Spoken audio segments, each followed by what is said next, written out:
আসসালামু আলাইকুম রহমতুল্লাহি আবরাকাতু। প্রিয় ভাই ও বন্ধুগণ, যারা আমাদের সাথে রয়েছেন দূরে অথবা কাছে, দেশে অথবা প্রবাসী, আপনাদের সকলকে জানাই আন্তরিক মোবারকবাদ ও শুভেচ্ছা। প্রিয় ভাই ও বন্ধুগণ, কোরআনে কারীম এর 3টি তেলাওয়াতের উপকার সম্পর্কে আলোচনা করব।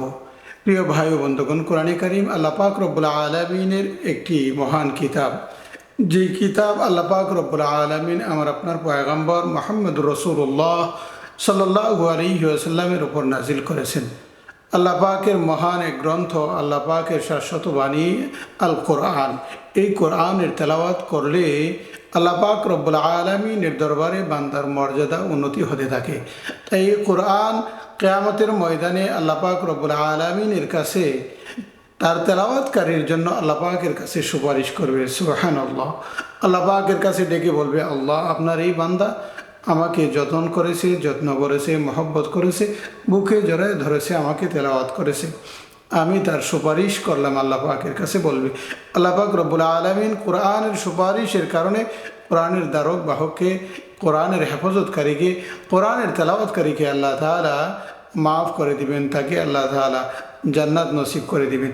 প্রিয় ভাই ও বন্ধুগণ, তাহলে আর দেরি কেন?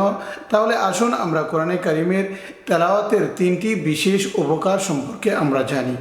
প্রিয় ভাই ও বন্ধুগণ, কোরআনে কারীম তেলাওয়াত করলে, হাদিসের মধ্যে এসেছে, কোরআনে কারীম তেলাওয়াত করলে দিলের ময়লা, দিলের জং মুছে যায়। দিলের কালিমা, দিলের মধ্যে যে গুনাহ করার কারণে কালো দাগ পড়ে, এগুলো আল্লাহ পাক রব্বুল আলামিন কোরআন তেলাওয়াতের মাধ্যমে এগুলা মুছে পরিষ্কার করে দেন।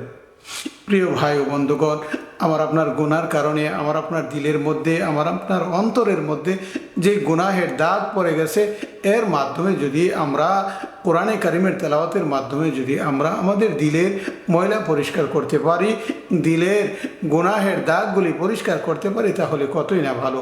তাহলে আসুন আমরা প্রতিনিয়ত আল্লাহ পাকের কালাম তেলাওয়াত করতে থাকি। প্রিয় ভাই ও বন্ধুগণ, নাম্বার 2, কোরআনে কারীমের তেলাওয়াত বেশি বেশি করে করলে আল্লাহ পাকের মহব্বত অন্তরের মধ্যে বৃদ্ধি পায়।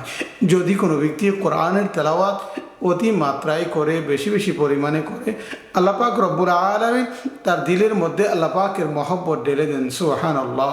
এজন্য ভাই ও বন্ধুগণ, আল্লাহ পাকের ভালোবাসা, আল্লাহ পাকের মহব্বত যদি পেতে চাই আমরা, তাহলে বেশি বেশি কোরআনের তেলাওয়াত করতে হবে।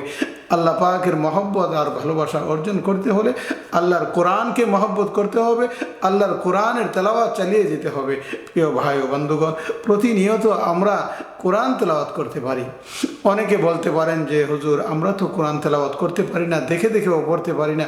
প্রিয় ভাই ও বন্ধুগণ, আমি আপনাদেরকে বলবো, আপনি তো সূরা ইখলাস পারেন, সূরা ফাতিহা পারেন, আরও নামাজের কিছু সূরা পারেন, আপনি সূরা ইখলাস প্রতিনিয়ত পাঠ করতে থাকুন।